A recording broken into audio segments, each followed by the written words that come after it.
SP নামাজের অভাব নাই, ডাক্তার প্রফেসর ইঞ্জিনিয়ার নামাজ পড়ে, কৃষি কাজ করে, নদীর মধ্যে মাছ ধরে নামাজ পড়ে। তোমার কপাল কেন এত খারাপ? এত বারবার আগে ওলামারা পায় ধীরে ধীরে বয়ান করে নামাজের, এরপর কেন পড়ো না? তোমার মতোই তো যুবক জীবনে মাদ্রাসায় পড়ে নাই, এরপরও জেনারেল লাইনে থেকে নামাজ ছাড়ে না, দাড়ি কাটে না। বলো তুমি কেন পারো না? তোমার কপাল বড় বন্ধ। এখনো সময় আছে, তওবা করে দেন, আল্লাহর কাছে ক্ষমা চাও মনে মনে। এরে দুনিয়ার আশিক, দুনিয়া নিয়ে ভাবতে ভাবতে ভাবতে ভাবতে তোমার ঘুমের মধ্যে দুনিয়ার নামাজে দাঁড়াইলো দুনিয়া। এজন্য শামসুল হক ফরিদপুরি রহমাতুল্লাহ আলাইহি বলেন, দুনিয়াতে যত মানুষ দেখো সব পাগল পাগল পাগল, সব পাগল। কেউ টাকার পাগল, কেউ ক্ষমতার পাগল, কেউ নারীর পাগল, কেউ গাড়ির পাগল। কি দুনিয়ার সব পাগল, কেউ টাকার পাগল, কেউ ক্ষমতার পাগল, কেউ নারীর পাগল, কেউ গাড়ির পাগল। কথা বলেন, সবাই কিন্তু পাগল। যে নারীর পাগল 24 ঘন্টা তার স্বপ্নে নারী নারী নারী। যে গাড়ির পাগল সে স্বপ্নের মধ্যে গাড়ি আর গাড়ি। যে বাড়ির পাগল উঠতে বসতে চলতে ফিরতে বাড়ি বাড়ি, আমার বাড়ি আমার বাড়ি আমার বাড়ি। যে ক্ষমতার পাগল সে ঘুমায়, ঘুমের থেকে উঠে সব সময় আমার ক্ষমতা, আমার চেয়ার আমার চেয়ার। সবাই কি পাগল? সবাই কি? এই পাগলের মধ্যে আবার একদল আলাদা পাগল, এরা ক্ষমতার পাগল না, নারীর পাগল না, গাড়ির পাগল না, এরা একমাত্র আমার আল্লাহ তাআলার পাগল।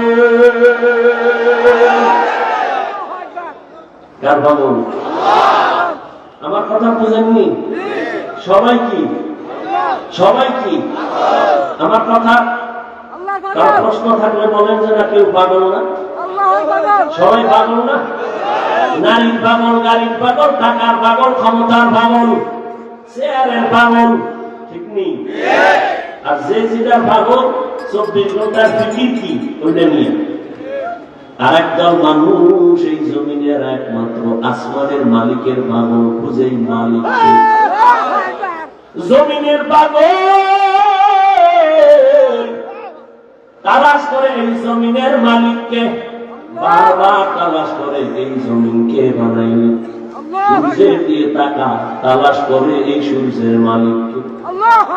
চন্দ্রের দিয়ে তাকায় চন্দ্রের মালিক। বান্দা হাঁটতে চলতে ভাবে আমি যে কত সুন্দর ভাবে কণ্ঠ বাজাইয়া কথা বলি, কণ্ঠ আমার কে দিয়েছে? আমি ঘুমাইয়া বলিয়া গেছি, ঘুমের মানুষ মরার মতো, কোন হুঁশ নাই, ঘরে চোর ঢুকছে টের পাওয়া যায় না, মহিলার কানের অলংকার নিয়ে গেছে চোরে টের পায় না, কেমন মরা। আল্লাহ যারা পাগল এরা ভাবে এই মরা থেকে কে আমারে আবার সজাগ করো। এই ভাবতে ভাবতে তার মধ্যে এমন একটা ফিকির চলে আসে, ওই বান্দা এখন ও আল্লাহর মহব্বত এমন ভাবে এসে যায়, ও ডানে বামে সামনে পেছনে এমন একটা অবস্থা তার তৈরি হয়। ওই বান্দা তখন শুধু আল্লাহর তালাশ করে, আল্লাহর তালাশ করে কেমনে তার সাথে মোলাকাত হবে। আল্লাহর মহব্বত নিয়ে ভাবে আমি তো বাড়ি পাইলাম, গাড়ি পাইলাম, টাকা পাইলাম, বিবি পাইলাম, সন্তান পাইলাম, কিন্তু এদের যিনি বানাইছেন তার সাথে তো এখনো পরিচয় হয় নাই। তার সাথে আমার পরিচয়ের দরকার। কোথায় পাবো? যাদের সাথে পরিচয় আছে তাদের কাছে যাও, তারা হলো আল্লাহর বিশেষ বান্দা সাদিকিন। এদের সাথে যাইয়া তুমি আমার মালিকের সম্পর্ক লাগাও। ও বান্দা, তুমি অচেনা জায়গায় তুমি যদি যাও, একটা তোমার পরিচিত লোক পাও, তোমার কলিজাটা বড় হয়ে যাবে। অচেনা জায়গায় আমার কোনো টেনশন নাই, আমার এক বন্ধু পেয়ে গেছি। ও বান্দা, ওই বন্ধু তোমারে বলবে কোনো টেনশন করিও না, তুমি বসো, নাস্তার আয়োজন করি, খানার আয়োজন করি। ঠিক বাবা, তোমার আমার অচেনা জিন্দেগি মরণের পর শুরু হয়ে যাবে। আমার আল্লাহকে যদি বন্ধু বানাইয়া যায়, কবরেও কোনো চিন্তা নাই, হাসরেও চিন্তা নাই।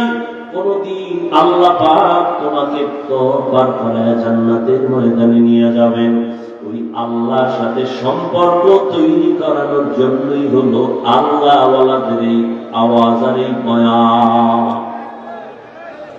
আমাদের বয়ান কি? তুমি দুনিয়ার কাজ করো, যেমন একজনে দুনিয়া দুনিয়া কইলে আর নামাজে দাঁড়াইলেও তার খেয়াল দুনিয়া, কথা ঠিক না? আল্লাহ ওয়ালাদের কাজ হলো তুমি দোকানদারি করো, কিন্তু আল্লাহর সাথে এমন ভাবে সম্পর্ক তৈরি করো যে দোকানে থাকলেও তোমার অন্তরে থাকবে আল্লাহ আল্লাহ আল্লাহ। বান্দা তুমি ঘুমাইতে গেলেও তোমার অন্তর থাকবে আমার মালিকের জন্য বেকারার। তুমি যেখানে যাও, তুমি যেখানেই যাও না কেন, সেখানে তুমি চিন্তা করবা আমার আল্লাহ, আমি কোথায় যাই, কি করি, কি কল্পনা করি, মনে মনে কি করি, সব আমার কে জানেন? আমার আল্লাহ। আমার আল্লাহকে বাদ দিয়ে আমার চলার কোনো উপায় নাই। বান্দার এই হালাতটা তৈরি হওয়ার জন্য উলামায়ে কেরামের সোহবত ছাড়া কোনো পথ নাই। এরে আল্লাহর বান্দারা, আল্লাহর ভয় তাকওয়া অন্তরে জমা করো। আল্লাহর ভয় না থাকলে কোনদিন কোন বয়ানের দ্বারা মানুষের অন্তর সোজা হবে না, গুনাহ থেকে বাঁচার উপায় নাই। আল্লাহর ভয়ের নাম তাকওয়া। এই তাকওয়া অর্জন করার জন্য লাগবে আল্লাহ ওয়ালাদের নেক নজর। নেক নজর যখন লাগবে তখন অন্তরে আল্লাহর ভয় চলে আসবে। তখন গুনাহ করতে গেলে বাধা হবে, আরে আমি গুনাহ কেন করব, এই শাস্তি তো সহ্য করা যাবে না। এরে আল্লাহর বান্দা ও আমার যুবক, তুমিও মুসলমান, আমিও মুসলমান। তোমার আমার আল্লাহ দুই না এক? তোমার আমার নবী, তোমার আমার কোরআন, তোমার আমার কাবা, তোমার আমার ধর্ম, তোমার আমার কালেমা। দুনিয়াতে আসছি দাওয়াত, বিদায় বেলা কাফন হবে সবার এক তিনটা, না কার একটা বেশি? সবার বেলা তিন কাফন।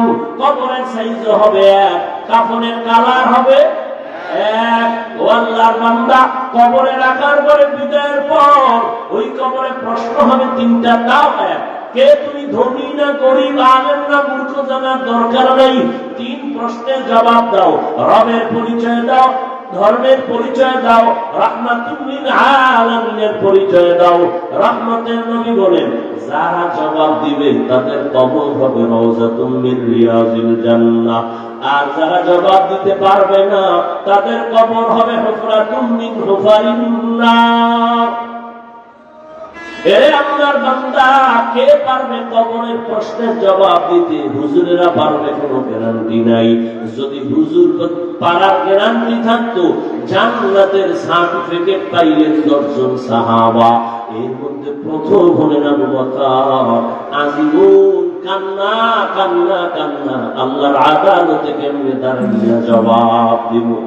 ও আমার যুবক বাবারা, আবু বকরের মতো বান্দা যদি আল্লাহর আযাবের ভয়ে, হাসরের মাঠের ভয় যদি কান্না করে, ওমরে ফারুকের কান্নার আওয়াজ, ওসমানের কান্না, আলীর কান্না, সাহাবায়ে কেরামদের কান্না রাদিয়াল্লাহু আনহুম আজমাইন, তাদের কত সুন্দর আমল, কত সুন্দর ইখলাস, তাকওয়া, নামাজ, তেলাওয়াত আর জিকির, তাদের তুলনায় তো আমি মানুষের কাতারেই নাই। আমার নামাজ নাই, তেলাওয়াত নাই, রোজা নাই, তাকওয়া নাই, ইখলাস নাই। এদের তুলনায় আমার হালাত দেখলে মনে হয় আজীবন গলায় রশি লাগায় কান্না করা উচিত। অথচ নিজেও কাঁদি না, কেউ যদি কান্না করে তাও পছন্দ করি না। চোখের পানি ছাড়া জাহান্নামের আগুন ঠান্ডা করা যাবে না। ও আমার যুবক বাবারা, একটু নিয়তটা পরিবর্তন করো। তোমার মতো কত যুবক স্কুলে পড়ে, কলেজে পড়ে, জেনারেল লাইনে চাকরি করে, ব্যবসা করে, নামাজ ছাড়ে না? নাই? রাস্তায় গাড়ি চালায়, নামাজ ছাড়ে না। বলো বাবা, তুমি কেন নামাজ পড়তে পারো না? আমি তো এতক্ষণ বয়ান কইরা বলি নাই হুজুর হও, একবারও বলি নাই পাঁচকল্লি টুপি লাগাও, কওমি মাদ্রাসায় যাও, তাবলিগে যাও, পীরের কাছে মুরিদ হও, তাও বলি নাই। আমি বলছি আল্লাহ ওয়ালাদের নেক নজর লাগাও। তবে তুমি স্কুলে পড়ো, কলেজে পড়ো, চাকরি করো, ব্যবসা করো, বাধা নাই। তুমি ডাক্তার হও, ইঞ্জিনিয়ার হও, প্রফেসর হও, ব্যবসায়ী হও, চাকরিজীবী হও, তবে খবরদার মা বাবা, পীর, আল্লাহওয়ালা আর উলামায়ে কেরাম শিক্ষকের কখনো বেয়াদবি করে বর্তমান দিবা না তো জীবন ধ্বংস হয়ে যাবে। এবার দেখো তোমার মতো যুবক মা বাবার দোয়া নিয়া, শিক্ষকের দোয়া নিয়া, ওলামায়ে কেরামের পরামর্শ নিয়া স্কুল কলেজে পড়ে যায়, আবার পুলিশ পিডিআরের চাকরি করিয়াও নামাজ পড়ে আসেন। ওরা যদি পারে তুমি কেন পারো না রে বাবা? তোমার কপালে কার বরদোয়া লাগাইছো, কার অভিশাপ লাগাইলা রে বাবা? জীবনে গুনাহ তো কম করো নাই, মনে চাইছে দাড়ি কাটবা কেটে ফেলছো, মনে চাইছে নামাজ পড়বা না পড়ো নাই, মনে চাইছে তোমার পার্কে যাবা দৌড়ায় এনেছো, মনে চাইছে তুমি সারা রাত মোবাইলে গুনাহ দেখবা দেখছো। এখনো কি তওবা করবা না? এখনো কি ফিরবা না? আর কতদিন তোমার গুনাহ করা লাগবে? আর কত দাড়ি কাটার পরে তোমার আশা পূরণ হবে তারপরে তওবা করবা? আর কতবার নামাজ বাদ দিলে তোমার মনের আশা পূরণ হবে তারপরে তওবা করবা? আর কত আলেম ওলামার বিরোধিতা করলে তোমার মনের আশা পূরণ হবে তারপরে তওবা করবা? আর কত মোবাইলে সারা রাত গুনাহ দেখলে তোমার আশা পূরণ হবে তারপরে তওবা করবা? আর কতবার দাড়ি কাটলে তোমার মনের আশা পূরণ হবে তারপরে তওবা করবা? তবে এটাও তুমি ভাবিও তোমার হায়াতের বাকি কত। মহামারী করোনায় যুবকের লাশ, ছাত্র জনতার আন্দোলনে যুবকের লাশ, পানির নিচে গাড়ির নিচে ঘুমের বিছানায় যুবকের লাশ। ও আল্লাহর বান্দারা, এখন তওবা করো, না হয় বলো আমাদের কথা কেন তোমরা মানবা না? আমরা তো আল্লাহ কোরআন নবীর আওয়াজ আর হাদিস দিয়ে বয়ান করি। যদি বলো না আমরা ভুলে আছি, তোমরা সঠিক লাইনে আছো, বলো তাহলে দলিল দাও, আমি নামাজ রোজা বাদ দিয়ে দাড়ি কেটে ফেলি, তোমার মতো প্যান্ট শার্ট টাই লাগায় রাস্তায় নেমে যাই। আর যদি বলো না হাফিজ ভাই আপনারা ওলামায়ে কেরাম লাইনে আছেন, আমরা শয়তানের ধোঁকায় পড়ে গুনাহ করে আমরা লাইন ছাড়া হয়ে গেছি, আমি তোমাকে একটা গালিও দিব না। আমি বিনয়ের সাথে বলবো যুবক বাবা, অনুরোধ করি যদি তোমার অন্তর বলে ওলামায়ে কেরাম সঠিক লাইনে আছে, তুমি শয়তানের ধোঁকায় গুনাহ করে ভুলের পথে আছো, তাহলে আমি বলবো যুবক বাবা পা দুটো আগাইয়া দাও, আমি নিচে দেবে তোমার পায়ে হাত রেখে বলবো আর দাড়ি কাটিয়া নবীরে কষ্ট দিও না, আর নামাজ ছাড়িয়া আমার আল্লাহকে বেজার করিও না। পায়ে হাত রেখে বলি এখনো তওবা করো। আর কত দাড়ি কাটবা, কত নামাজ ছাড়বা, কত গুনাহ করবা? অন্তরের বুঝাও যে তোমার মতো যুবক জেনারেল লাইনে থাকিও যদি নামাজ পড়ে, চাকরি করে, পর্দা করে, দাড়িওয়ালা হয়, তুমি কেন পারবা না? মনে মনে আমার মালিকের কাছে তওবার নিয়তে ডাকো, হে মালিক এই ময়দানে মনে হয় আমার মতো গুনাহগার কেউ নাই, ও গুনার কারণে আমার হাত না পাক, আমার চোখ না পাক, আমার জিহ্বা না পাক, আমার অন্তর না পাক। গুনাহ নিয়ে কবরে যেতে চাই না, কারণ এই গুনাহগার কবরে গুনাহ নিয়ে গেলে জাহান্নামের আগুন।